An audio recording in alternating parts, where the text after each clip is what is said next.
Today we have Karlye Wong. So Karlye is a friend of mine from our time at U of T together, but she's also an amazing researcher who's doing her PhD with Ron Hoffman. She's, I believe, getting to the end. Yeah. And her work is really like, there are not a lot of people who do this work.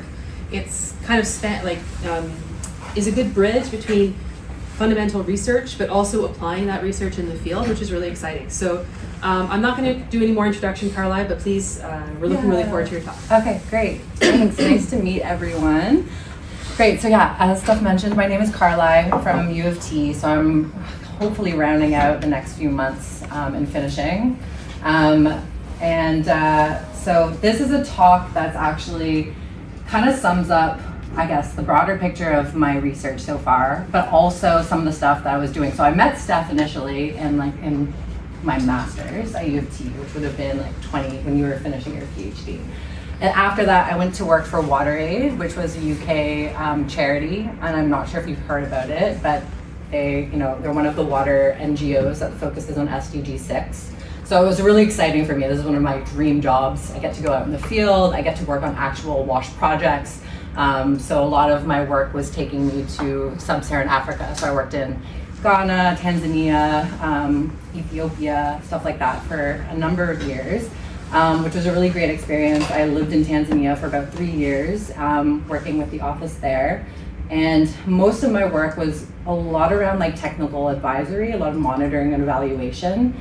Because one of the biggest issues with a lot of these WASH interventions, as you know, is that you set up a well, you set up some sort of disinfection technology, you go back a few years later, doesn't work.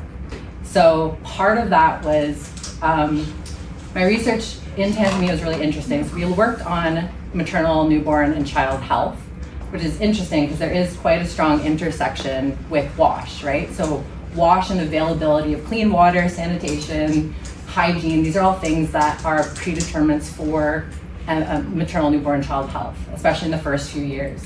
So we went to northern Tanzania, and I'll get into that case study a little bit later, but they had recognized that infection prevention and control, which is basically using gloves, making sure tools are sterilized, ensuring that you have clean water, autoclaves to sterilize tools, all these sort of procedures to make sure that infection is not transferred to patients.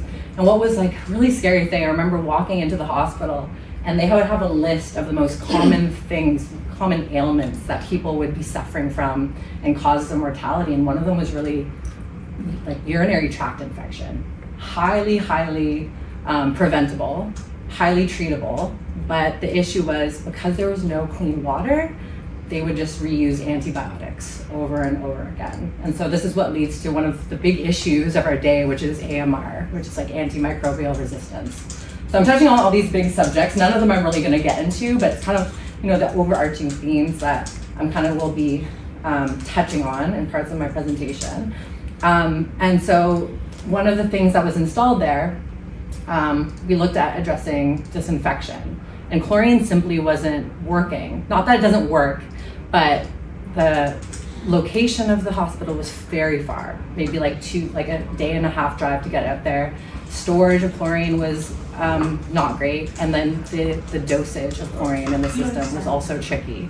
I know there's a lot of work on chlorine disinfection with the SWAT tool as part of York, and tools like that are excellent in terms of understanding what dosages are needed, but for staff who are also, they're also nurses, they're also janitors, they're also responsible for doing the disinfection. So at that site, we installed UV lamps, UV, which I'll get into, used for disinfection, which was really interesting for me. So part of that is I went back about a few months later and decided that we had no idea if these were working. So we looked at these and we're like, is the water actually being disinfected? They're still chlorinating. The UV was used as a sort of redundant system, but we would find there's no chlorine residual, but we don't know if the water is actually being disinfected by the UV. So part of that, I went back to my professor in my master's and gave him this sort of, proposed this idea of something we could look back on.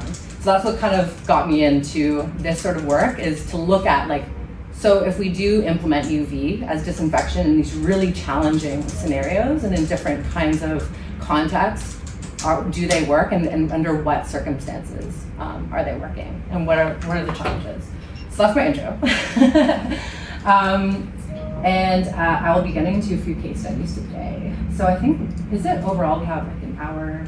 Yeah, an hour to an hour and a half. Okay, cool. And we can have some time for discussion too. And feel free, like I don't want to just be talking at you all the time. Feel free to interrupt. Okay, so I have this graph. Does anyone know what the joint monitoring program for WASH is? Like, has anyone seen this before?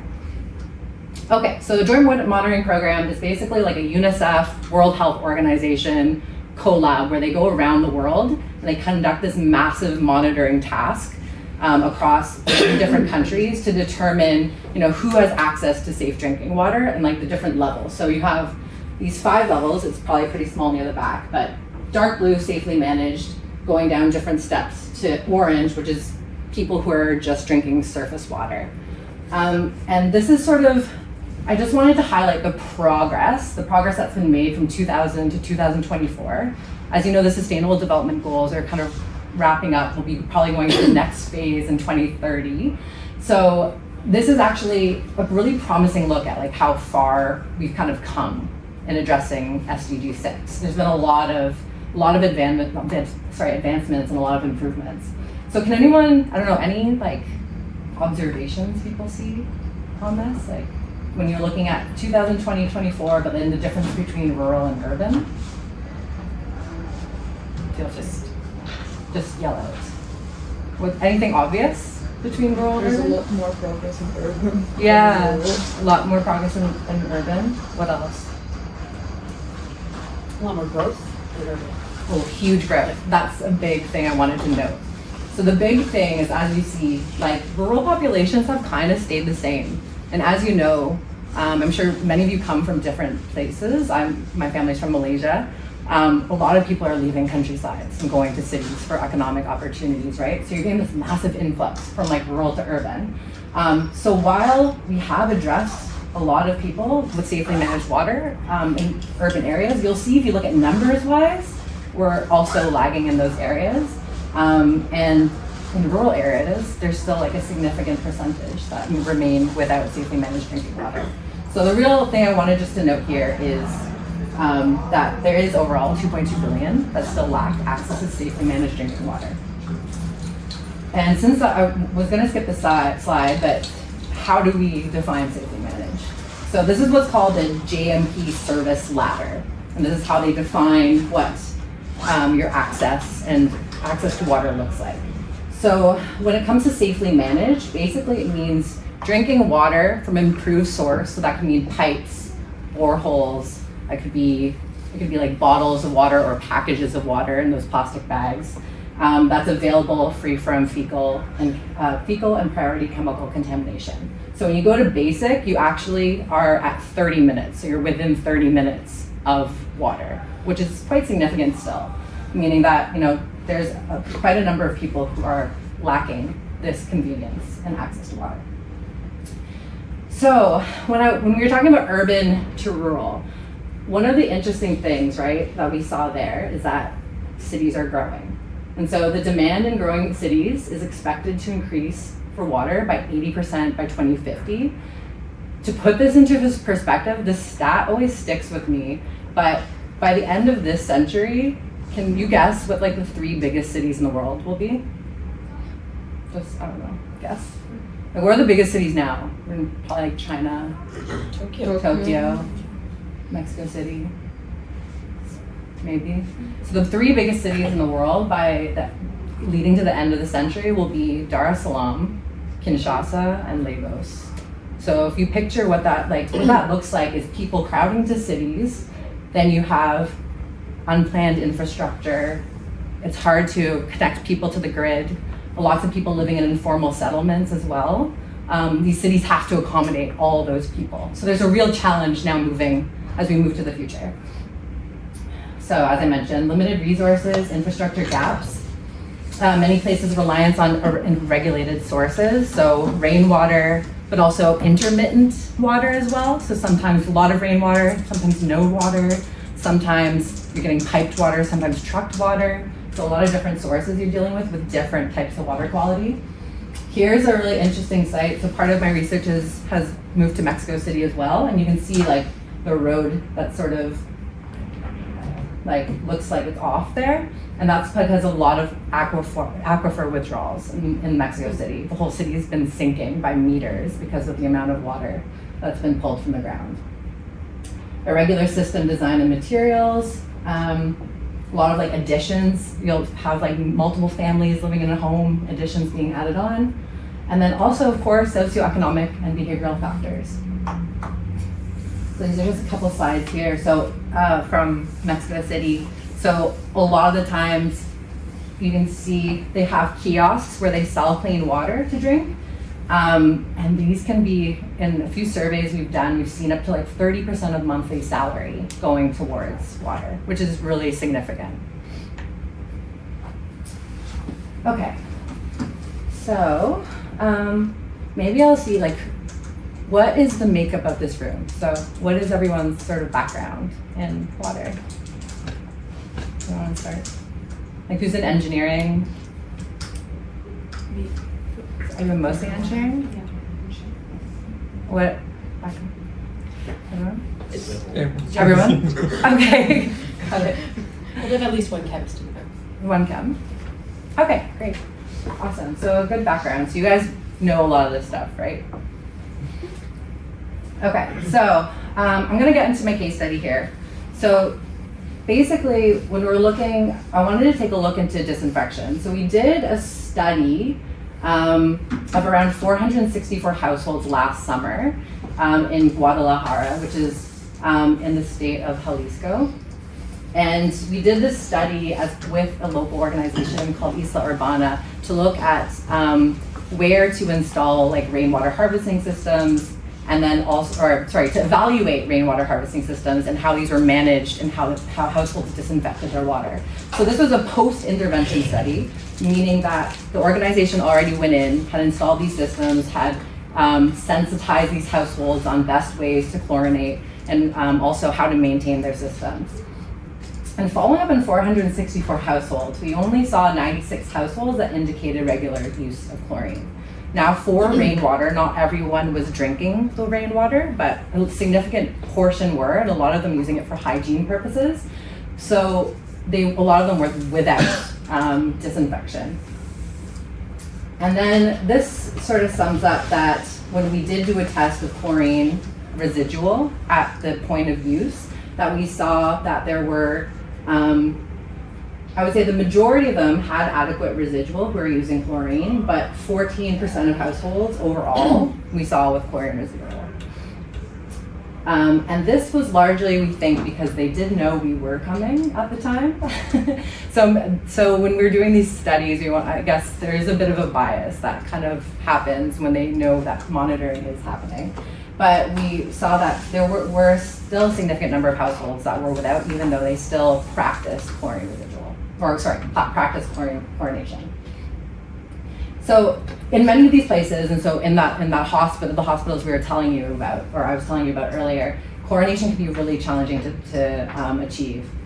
This presentation is by no means trying to bash chlorination. It's absolutely necessary. It's the gold standard of disinfection. However, there is space for creating that redundancy in disinfection in places where chlorination can be challenging to achieve. So in places that are rural, far from supply chains, in a lot of these areas, there's varying volumes of water that you're dealing with. So a truck will come in, 10,000 liters of water. You have laundry day, you'll have, large output to do irrigation. So you have different volumes of water that you're trying to manage at home while trying to maximize water security. But how do you dose for that? When your storage is sometimes trying to last you over 8 months.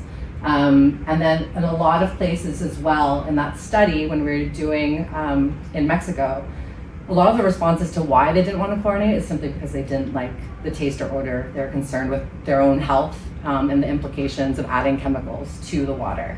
So that was a big deterrent as well. And in some cases, there was a few households that experience like overchlorination, so skin issues, hair issues from just chlorinating too much in their systems. So it's a very fine balance, especially being able to do it well in these decentralized settings if the household is not monitoring or doesn't even have time to monitor properly. So this kind of leaves an opening to look at UV as a possible option for being able to add redundancy and sort of resilience to these systems. Everyone, I'm sure, has heard of UV disinfection before, so I don't really need to get into it. Okay, awesome. Are there people who are doing research on UV? We got a couple, yeah. What are you guys working on? Similar, yeah. UV disinfection, but it's only based on biofilm. Oh, okay. Types. Awesome. So I'll touch Yeah. on that a bit too. Yeah. And yourself. Same. Oh, okay. It's for in secondary storage containers for humanitarian stuff. Okay. Yeah. Thanks. Maybe if everybody has time, I know I'm just throwing this on you last minute, but maybe if you have time, maybe we can show you the lab. Yeah. That would be awesome. Yeah, sure. Okay. Cool. Okay, so I won't get too into the background. I don't need to convince anybody about like the merits of UV. This is kind of a standard presentation, but there's been a number of growing case studies, of course, for UV in these decentralized settings.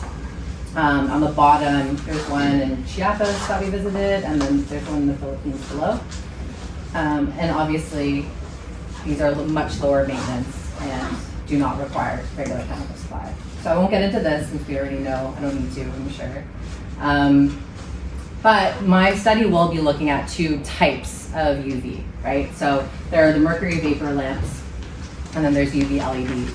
And it's basically looking, so the hospitals I had mentioned in Tanzania, these were using low pressure UV lamps, which basically an electrical current is applied, mercury vapor excites and then releases that UV. So you have a long sort of tube, which can be quite fragile, especially in settings like in Tanzania.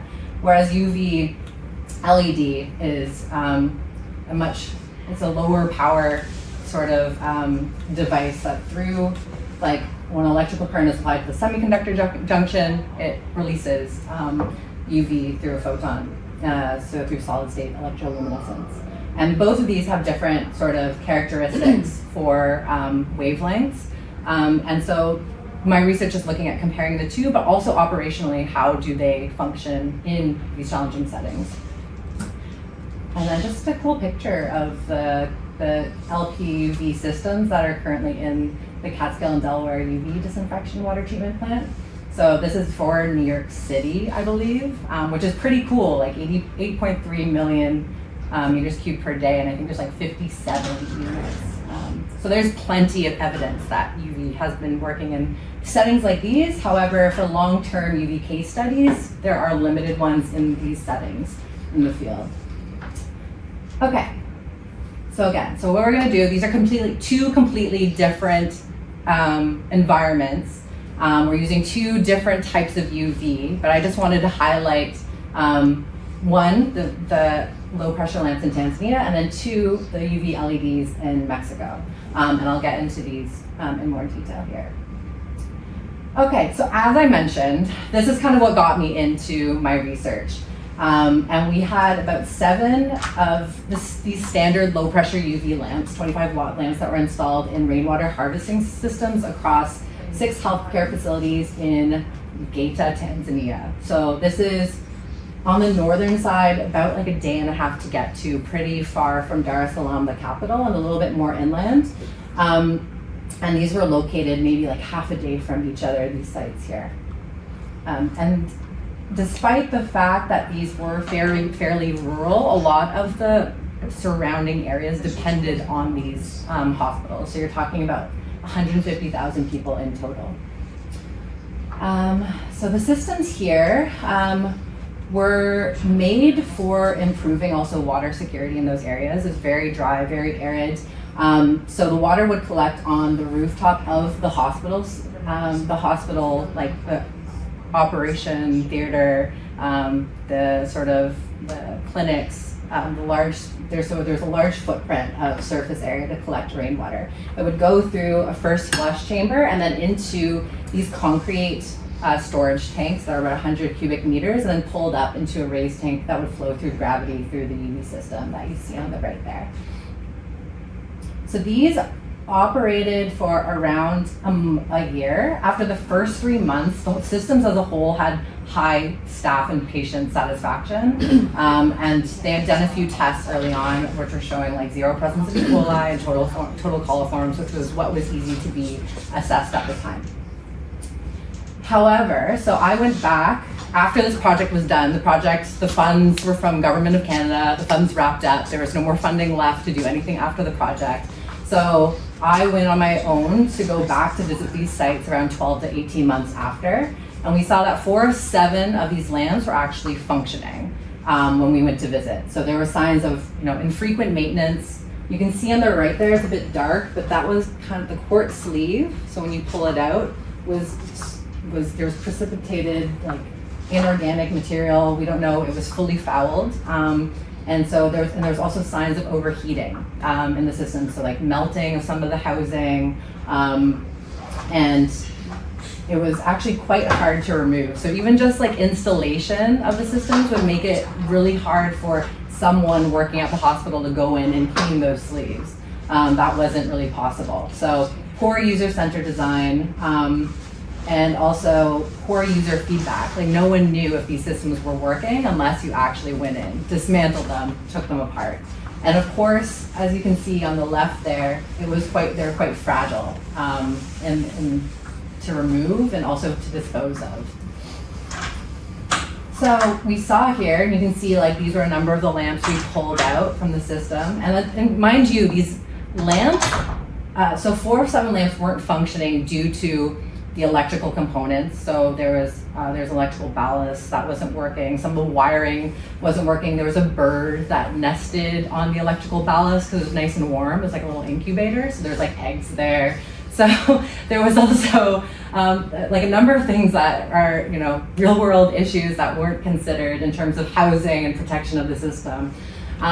So we pulled out these sleeves and noticed that there was significant fouling that happened only after 12 months of use. And so while, like I mentioned, while 4 of the 7 systems were functioning, all of the lamps were actually working. So the lamps didn't burn out, but it was the system and also this fouling that happened.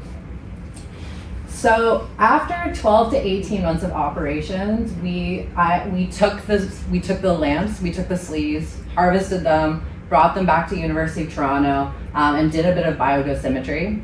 So spiked in a known amount of MS2, which is a hardy pretty UV resistant virus that we use for biodosimetry, and assessed what it was like with a new sleeve and what it was like with the fouled sleeve. And we noticed that after these 12, 18 months of operation, around a 23 to 55% drop in MS2 virus inactivation. So you can see here in the blue, the clean sleeves versus the dirty sleeves.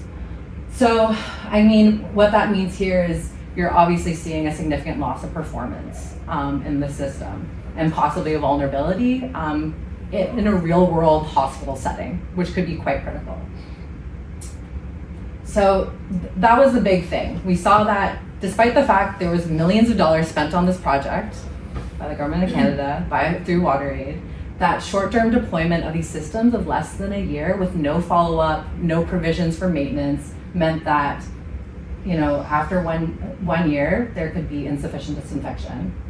And so what we were postulating, what we're actually looking at right now, is how the heat from these lamps and also the aggressive characteristics of rainwater, because it tends to be slightly more acidic, stored in these rainwater harvesting concrete cisterns, could have dissolved some of the concrete, caused some of the dissolution of concrete into the water, which thereby increased the hardness of the water, which may have increased the likelihood of fouling in this system. So that's actually what we're doing right now. So we're going through a bit more of like a fouling characterization, and then seeing if we can reverse this easily with materials that are on site.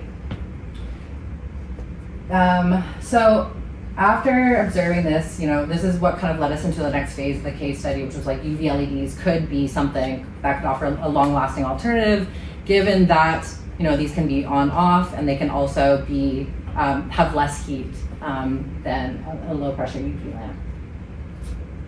Okay, so I don't need to get into this because I'm sure a lot of you are doing your studies on UV LED, but these are lower maintenance, we presume, and because these also have an on-off, they can reach instant full intensity power after turning on. We assume that if we turn these off and on, they'll have a longer lifespan. So hopefully longer than what was supposed to be a manufacturer specified year for low pressure lamps. These could maybe last 5-10 years given the lifespan of an LED. Also there is less heat transfer into the process fluid itself. So potentially maybe less chance of fouling. However, we haven't seen a fit for purpose unit for decentralized settings, and that's what this research is sort of looking at. Like, what exactly do we need for these UV LED systems in these challenging settings? Okay, so now we move to Mexico on the other side of the world. So we have an opportunity to look at UV LEDs in household and school settings in Mexico. We worked with, as I mentioned, we work with Isla Urbana, which is a partner for rainwater harvesting in institutions, but also households across Mexico. And they've had probably like hundreds of thousands of units installed, because as you saw in that picture of that swervy road in Mexico, there's a big push for rainwater because it just increases like the sort of like autonomy for managing your own water instead of relying on intermittent systems or what is becoming expensive groundwater, because there's less and less of it, and there's a greater almost conflict over different neighborhoods where they're situated on top of aquifers, and other cities or municipalities are tapping into that water. So it's creating a lot of conflict in Mexico as well. So rainwater has been a big, not a solution, but a big benefit to many of these communities. So we had 10 installed across central Mexico. So in Mexico City proper, but also in Toluca and a place called San Juan Tlacotenco, which is about an hour outside. And so in schools, we had a system, as you hear, which was called like Nectar de Nube, so cloud juice kind of thing, like Nectar de Nube, for the just to make it like I guess suitable for the kids and sort of like enticing for them to learn about how water is disinfected. So we had like a 5 micron sort of GAC sediment filter that was preceded the UV, and then was stored in a tank that went into a tap right there. And then the households was sort of a point of entry system where we had a larger filter, a 50 micron pre-filter, and led into the household. So here's some pictures from the field. So this is basically over the course of about 2.5 years. We're going every once in a while to Mexico to install these systems. We had a great team on the ground who helped us with monitoring on a quarterly basis. And then, you can see we worked with the organization to also create sort of like sensitization materials, because there was a big sort of gap between understanding UV and how it worked, because it's kind of like intangible for many people to understand how it does. It is effective and it is working, and it is a method for disinfection similar to chlorine. So we worked a lot with the staff there to help sensitize and be able to create sort of maintenance checklists for the systems. So here we did quarterly pre and post UV sampling.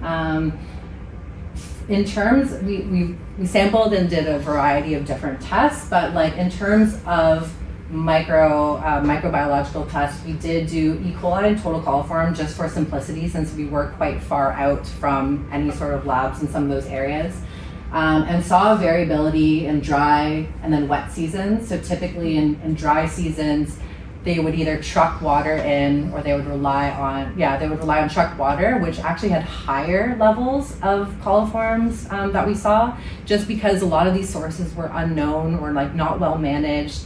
And which was actually surprising because this was inverse to what the households thought. They really thought rainwater was less clean than the trucked water when it was really the opposite.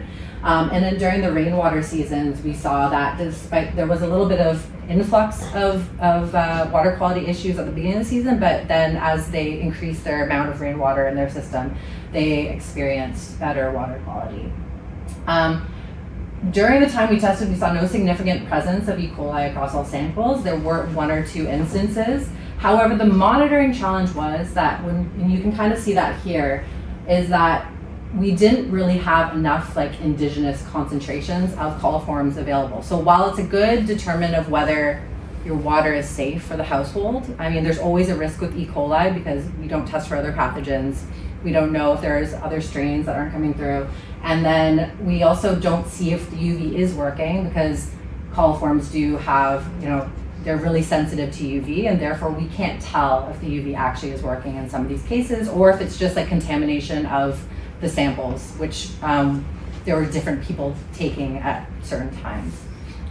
Yeah. Sorry, I might have just sort of spaced out for a second. Yes. Aquagenics. Okay, so Aquagenics was the kit we used. Okay. Yeah. Quite pricey, but very easy to use and easy for our team to use in the field as well. So again, so limited indigenous concentration. So what we did look at, we looked at different options, like how do we kind of assess or like see how these UV systems are faring without, with like the limited resources that we have. Financially, like resource-wise, location-wise, and like also setting-wise. Like a lot of times I'm processing these samples in like my Airbnb that's, nearby to these sites. And I have like a portable incubator as well. So it's not always feasible to do this, especially for households. Like households can't do this very easily. So we did look at HPC as test kits, and heterotrophic bacteria is more like a grab bag. Like it is a good indicator of water quality as a whole. I know they still use it in Japan as a water quality indicator. I'm not as familiar with Japan, to be honest with you. Okay, I think in some countries they still use it as an indicator. It's by no means an indicator of risk, like you're going to get an illness or something, but it is a general sort of proxy of water quality. If you have higher HPC, it's likely less clean than something with like a lower HPC. So I know in Europe as well, they might use it in some areas, but we don't use it in Canada because I think you can still, it's more of like a grab bag. So you're getting different types of bacteria within your HPC sample. So we were doing it just to test it out, and we didn't really nail it into the final few visits because it was always such a high concentration of HPC every time. So the clarity wasn't there until the last few visits when we saw that here we saw pre-UV-LED. This was the old reactor, and this was actually the new, this is the new reactor. So to back up, on the last visit we made, we did do similarly to Tanzania, replace the old system with a brand new system to harvest the old systems to bring them back to U of T to test the performance. But in the field, we saw that HPC had produced some interesting results. So when we looked at these initially, we're like, okay, so if the pre-UV-LED and the old reactor are looking the same, it's likely that these might not be working anymore, because the new reactor was now showing like completely different concentration, but also you can't really see it from the back. The different bacteria kind of express different colors and shapes, and then these weren't coming through on the new reactor thing. So we're seeing something different happening. So more research, I think, to go into that, but you'll see there's like, a few patches of like pink blobs, like larger ones here. Sometimes you'd see some spores as well being captured on these plates. And then these, during the new reactors plates, you would just see like tiny little blue dots. So we're like, okay, do we find a tool that was, that could be easy to use in the field to be able to detect if yes, no, these UV systems are working. These HPC kits are from IDEX, and basically it's just like 0.5 ml, and after 3 days you don't need to incubate, and they already show up. So it was interesting. And then we also, that just shows like our little like machine learning thing of how we counted. So then lab validation. So we took these old UV systems back to the lab at U of T. After 20 to 28 months of operation across these 10 different sites, the lamps were 100% working. So the UV LEDs from what we could tell on the outside, there was a little like indicator light was working, the electricity was working, the housing was, solid, wasn't similar to the situation in Tanzania. So we saw that 100% were working. We harvested 8, 2 of them are being harvested right now because we had some issues with those ones. And we also tested the lamps with MS2. So interestingly, at all 8 sites, the UV disinfection also deteriorated. So we saw, this is a really complex graph. I didn't have enough time because it's kind of recent data. But we saw that the new lamps, we had 1 log HPC reduction, and we had 2.72 log MS2 reduction. These were running at about 1.6 liters per minute. So both of these figures are kind of aligned with what we expected and what literature had said. And then we saw the old lamps that we tested. We saw 0.1. We had one anomaly that was like a 1.5 log HPC, but then we saw significantly either almost a 0 to 1.45 log MS2 reduction. So we're seeing like a 50% and even greater deterioration of performance. Sorry, Mom is struggling to get in. No, I'm good. No, this one, the other one. So yeah, this was really interesting. And so since this sort of validation, the 28 months, this kind of only happened, we only harvested these lamps maybe like right before Portugal, I think. So it was in August. So this is fairly new information. So we did the MS2 validation over the last few months. And so what we found, so I recently, last week, just like broke open one of these units because they're fairly difficult to break open. And we saw that there was very mild fouling that was happening on these UV-LED systems as well, despite having filters ahead of them, and despite the fact that in many of the schools and households we had given them maintenance instructions of how to like flush and how to clean these systems or take care of their systems as a whole, which was really interesting. So it kind of leaves a hanging thing here, and it's kind of unsettling, but it's one of these honest presentations that's like not everything works all the time when it comes to working in these settings, and things aren't developed and they're not designed to work from like a systems perspective in these environments. So overall, UV-LED could offer greater durability over LPUV. We did see that the UV-LEDs were functional and still offering some disinfection performance that was slightly better than the deterioration in the LPUVs, but still more to work on there. We saw that fouling is in fact a key driver of these premature UV and UV-LED deteriorations in rainwater harvesting systems. Some of the things we actually noted that like with some of the piping, so you'll see there's green piping there, which is like a later iteration of these systems. So these was kind of like installed a bit later, but our first installation, the top one here, we used what was available in those towns, which was that white piping, which does allow for UV penetration. And so it did encourage quite a bit of algae growth. You might have seen it maybe in some of your studies with, no? Anyways. We haven't done a lot outside of, everything we've done in the field is in the Arctic. Oh, okay. Different situation for sure. So we noted, interestingly, these white pipes, like there is some UV that is passing through that's actually encouraging algae growth in these systems. And so we did notice, like here, we actually reanimated some of the algae and then saw, found actual, we were able to reanimate them and then identify what species of algae there was. Not sure if that will be helpful, but it is interesting that we saw that. And also, so more work will be done in terms of characterizing what that fouling is likely organic, we think, for the UV-LED systems. On the other hand, we also will be looking more into the low pressure lamps, which we saw had, potentially some fouling due to either the environment where there is a bit more dust, I guess, in the air, or the concrete cisterns in which water is stored for up to 8 months. The next thing we want to look at is kind of exploring low-cost anti-fouling measures. So what do we need to do to reverse fouling? Do we need to be, what kind of, is it citric acid? Is it a sort of vinegar? Or can we use household cleaning solutions to be able to reverse fouling? What needs to be done to be able to integrate it into the maintenance? And also, are there coatings? Are there different configurations? Like, should the filters should we have used different filters? Should we have done a larger filter and then, like a GAC sediment filter? What sort of pre-filtration measures are needed for UV to actually work? So something to think about.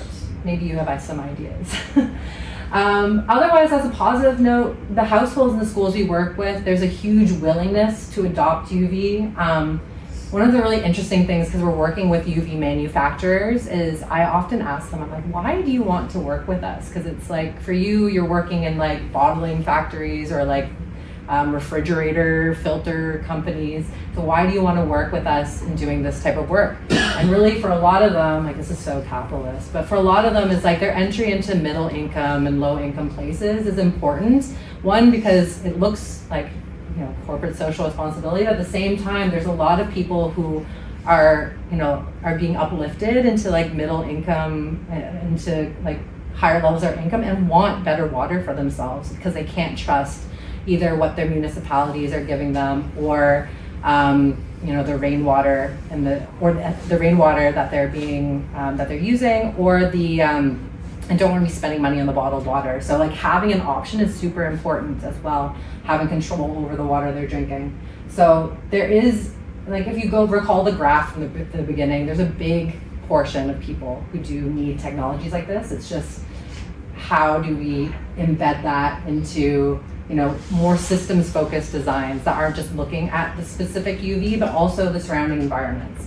So part of this now is looking at like rainwater harvesting as a whole, like all the way from the collection of the water down to the first flush system of the rainwater harvesting systems to right down to the tap and how far away you are from like the UV systems. And then incorporating like better monitoring and whether that is the HPC, but at the household level, being able to provide them with tools to be able to monitor. Okay, so I'm wrapping up here, but basically some of the lessons learned for like water technology adoption as a whole from this experience. I did focus a lot on trying to create like, structures or like documents for O&M and for management of these systems, because that's something that's consistently been missing throughout the literature in a lot of these instances. But I think it's much more than just like cute little infographics. It's really like, how do you work with committees? How do you work with municipalities? How do you work with local partners on being able to build the systems and the knowledge around this? And like focusing on like a locally driven approach, like working with local research institutions, working with local practitioners. I think that really helps embed it from like, a ground up perspective. As I mentioned, integrating a systems-oriented approach to problem solving. So looking at the systems as a whole, from the water source down to how you're, the different types of water you're using. Engaging users from the get-go. So we did do quite a bit of scoping studies before we even started this, but really engaging them to understand, like, even financially, if this is, feasible for households. A lot of the times, the people we worked with at each of the households were women at the schools, but also women of the households. So women were the ones who, take care of the kids, but they were also the ones taking care of the water systems and who were most engaged. And so how do we ensure that that's also embedded into how we're communicating our technology and how to maintain? And then, as I mentioned, coordinating with like broader community priorities, and then regionally, local government, et cetera. So yeah, these are a bunch of my acknowledgements, and I'm happy to entertain any questions or anything, any discussion.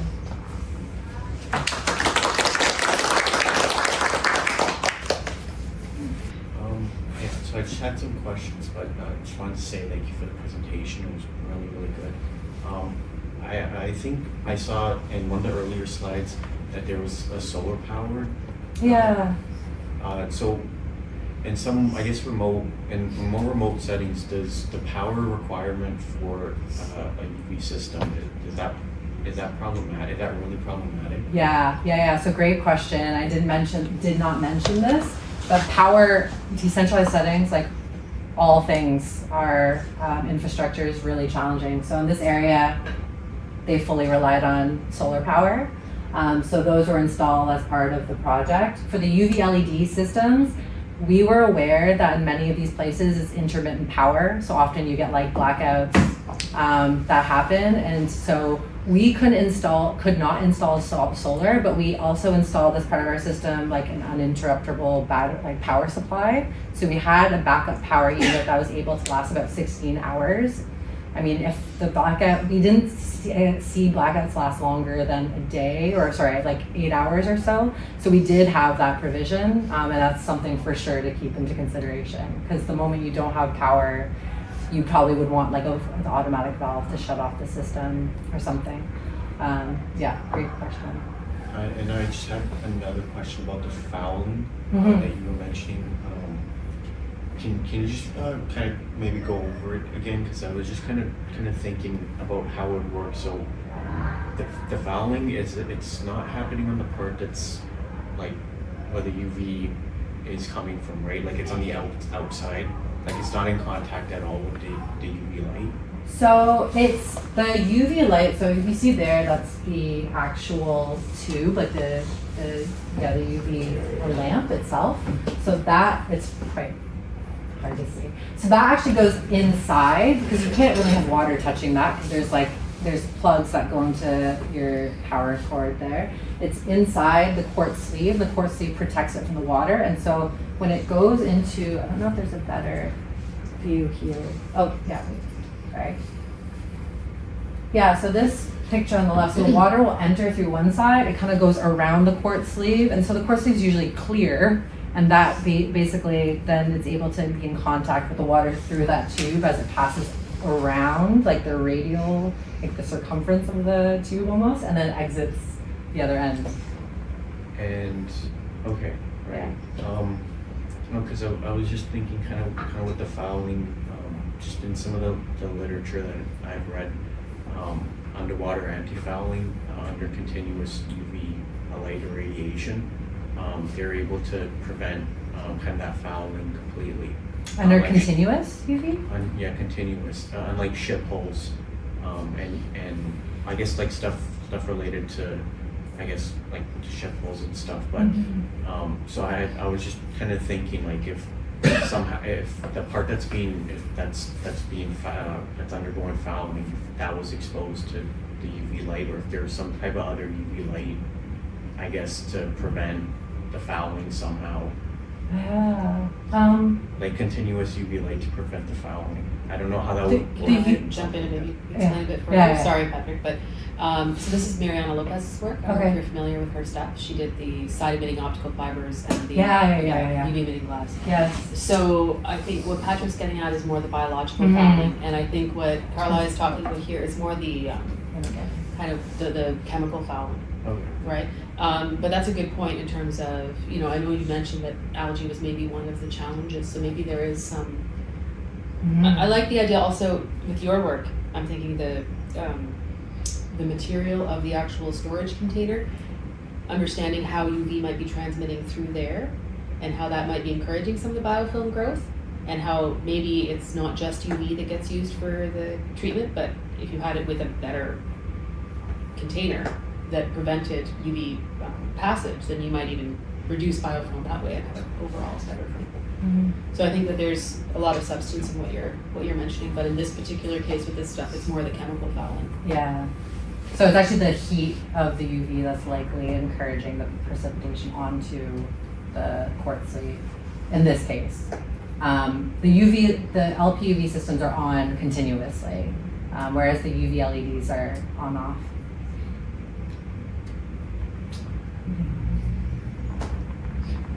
I have a question. Yes.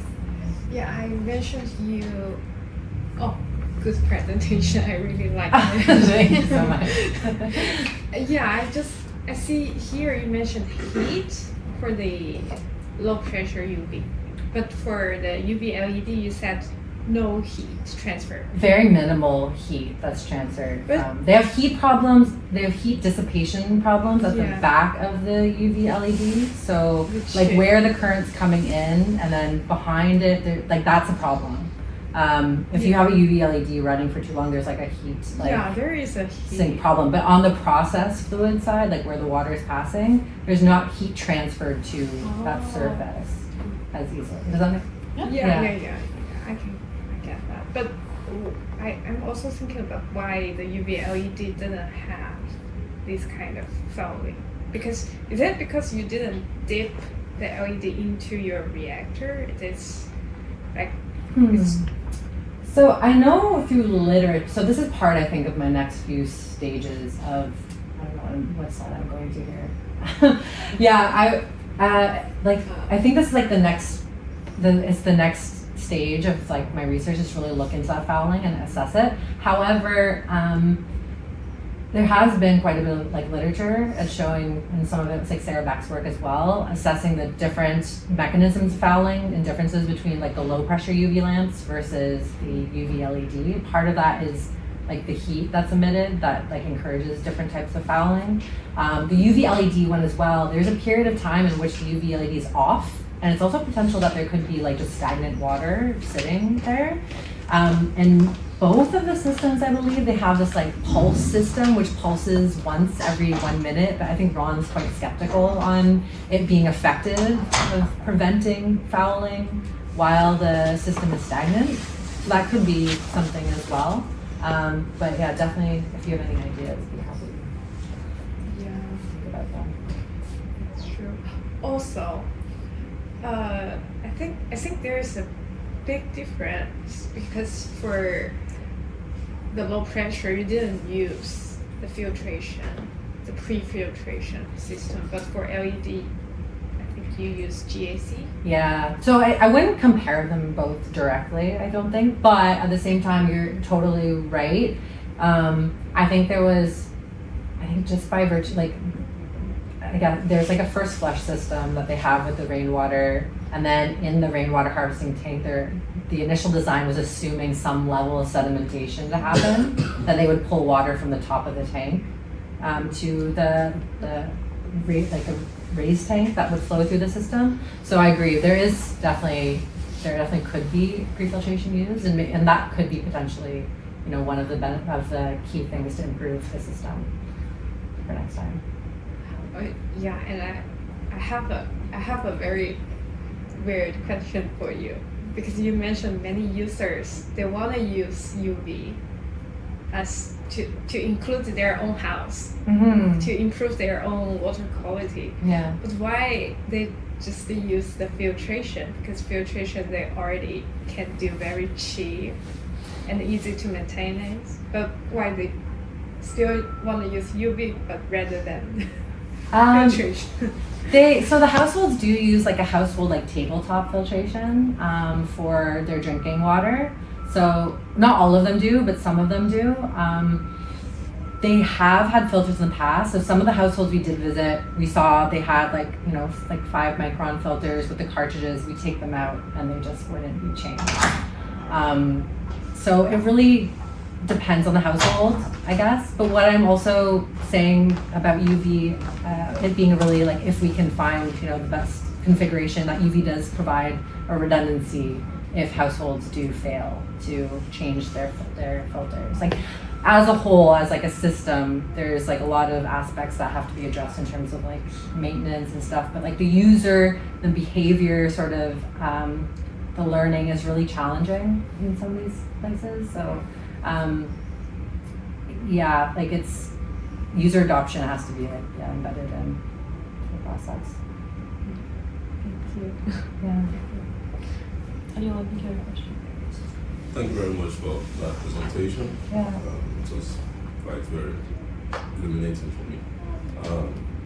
Basically, mine is not really a question, but a contribution, an idea that just popped up. Okay. When you mentioned that the pre-treatment process before the UV system for maybe the Tanzanian sites were just filtration. We saw a lot of chemical and biological fouling. So I was just thinking maybe, rainwater often acidic. Mm-hmm. So maybe if before the water goes into the UV system, maybe there could be some sort of buffering system that looks after the pH of the solution or the water that goes in. Mm-hmm. That's where we're able to limit. Could be bicarbonate, carbonate system that basically regulates the pH of the final solution. pH basically, the filter basically deals with the particulate matter, maybe some of the natural organic matter that might want to go in and cause problems for the UV system. Or maybe there could be a compartment where there is a buffering of the water, regulates the pH before going into. That way, you protect the UV system, probably get permeability, or improve the performance, overall performance of the treatment system. That's just an idea. Yeah. That could form part of the treatment process or for the water that goes in from rain or any other source, basically. Yeah, definitely. So Yeah, thank you. I have a question, but I'm not like I don't know anything about like UVs really. I'm just curious. Okay. So you said like one of the main issues with using these UV LED lights is overheating, because overheating generates bacterial growth. Sorry, UV LED lights? Or not the UV, The other, LU. The low pressure. Low pressure one. Yeah. You said that overheating causes a chance for things to kind of grow or like reactivate certain things. So is there some sort of like way to like reduce the amount of overheating of those lights? Like how like kind of in PCs there's like a coolant or something like that. Yeah. Is there some sort of implementation for that that's separate from the actual water that could run and keep things? Because you wouldn't really have to replace something like that. Yeah, I'm not too sure, or if it's just like periodically like turning it off, because I also think a lot of these lamps have been running continuously for months.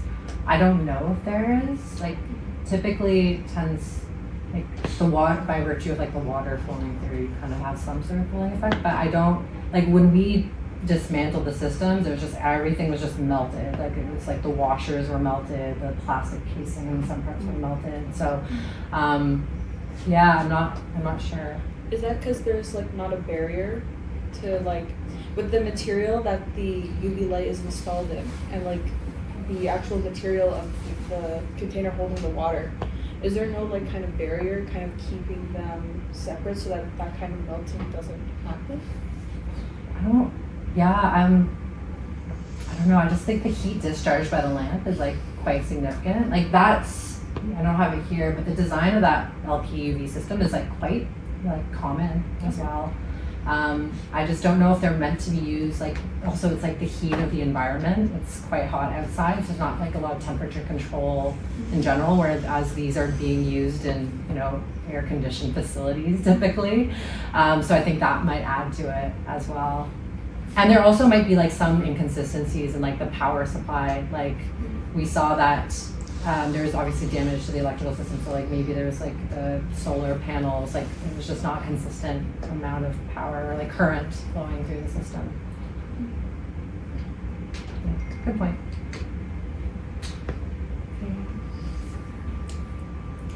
Yeah, thank you for this presentation. I just saw the poster this morning. I'm a professor here at the School of Global Health, and it's interesting what you present. We've been thinking of possibly installing some of these, the UV-LED disinfecting stations in Ghana. So it's interesting to hear you've been to Ghana, especially in the informal settlements.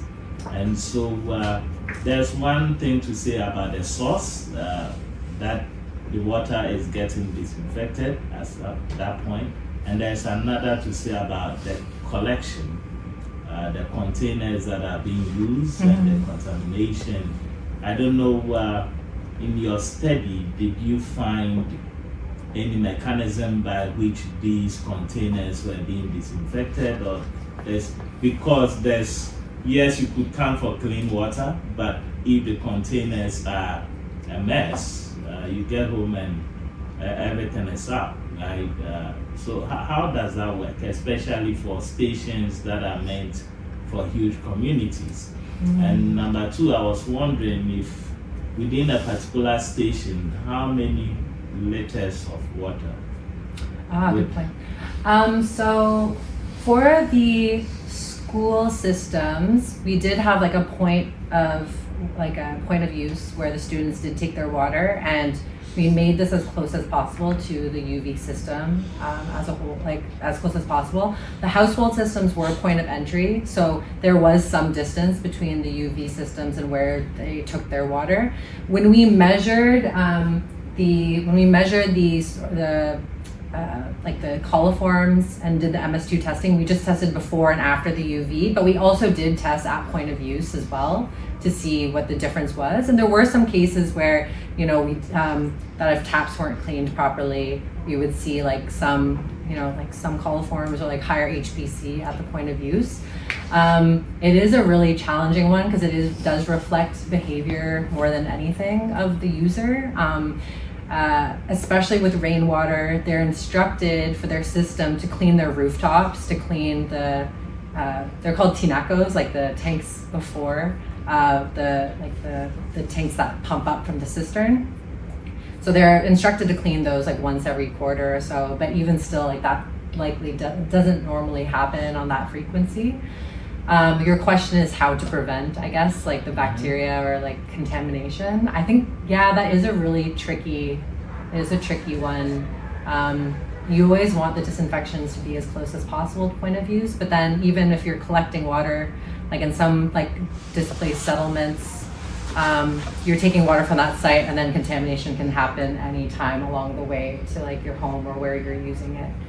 So I've seen before where they've had like sort of like cleaning or like chlorination stations for buckets before they go to sites to take the water, which also takes a level of like sort of community maintenance to make sure.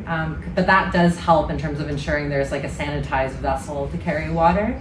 But that's a challenging one.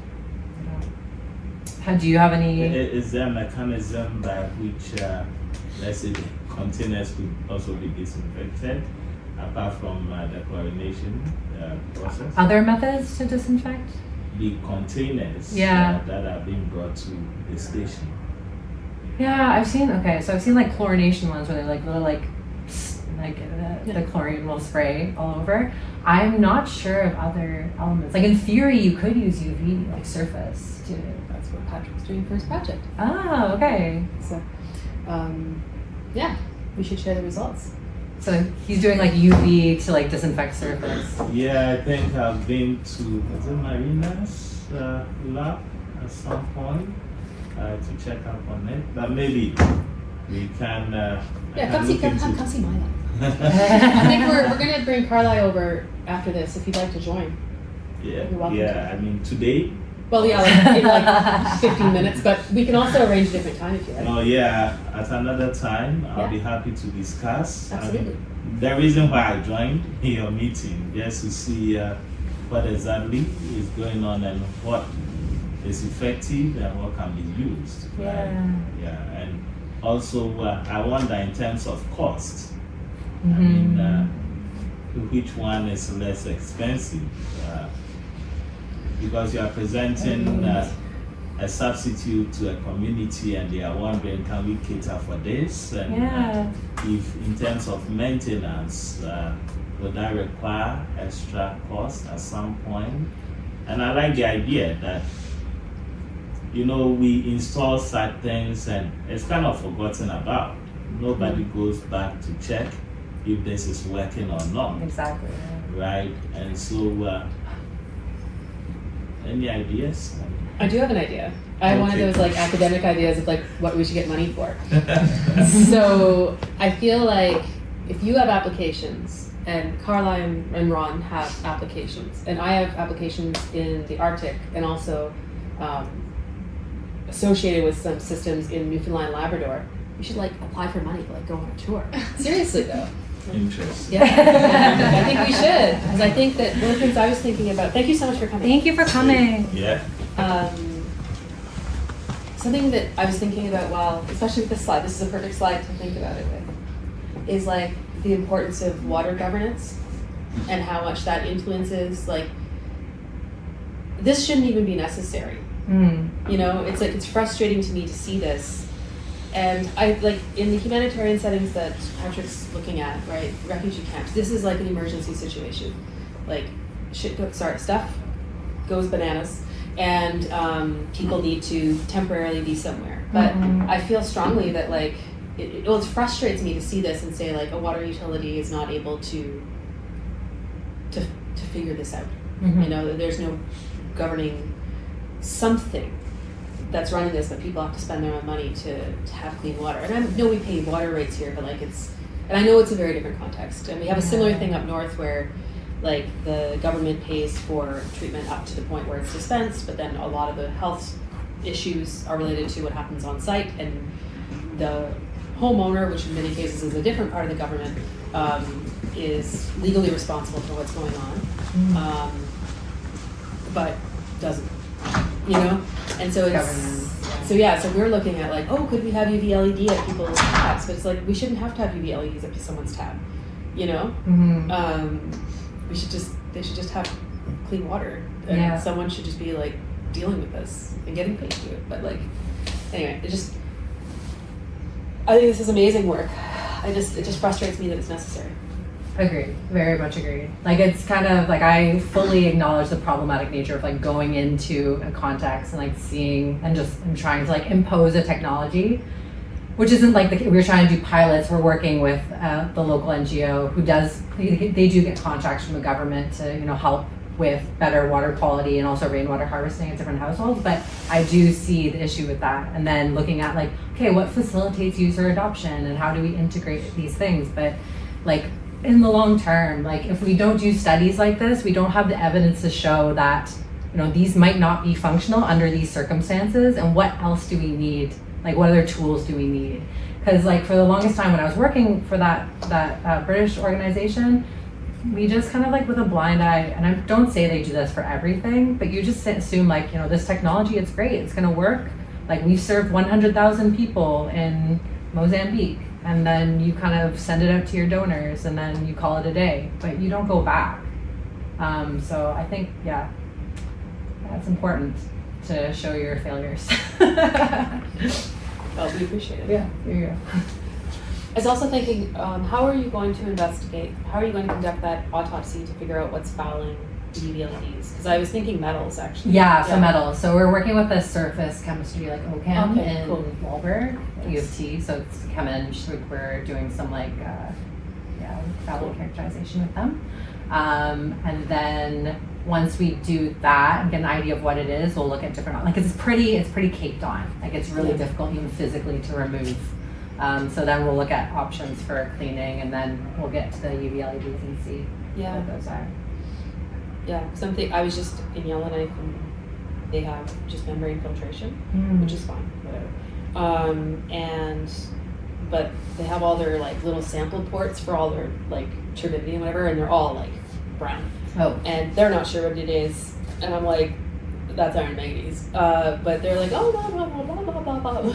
Like that like these tubes are not like the membranes are not going to remove this, especially if it's in colloidal form, right? So sometimes those things are not obvious immediately, but good point. Yeah, this is neat. Anyway, but it'll be interesting. I'm really like this is cool work. Yeah. That's why I wanted you to know. So, all right. Okay. Well, if anyone's got any other questions or comments. Thank you so much for listening. Feel free to reach out. Steph will have my contact as well if you want to chat or have any ideas. Cool. Well, thank you all so much for coming.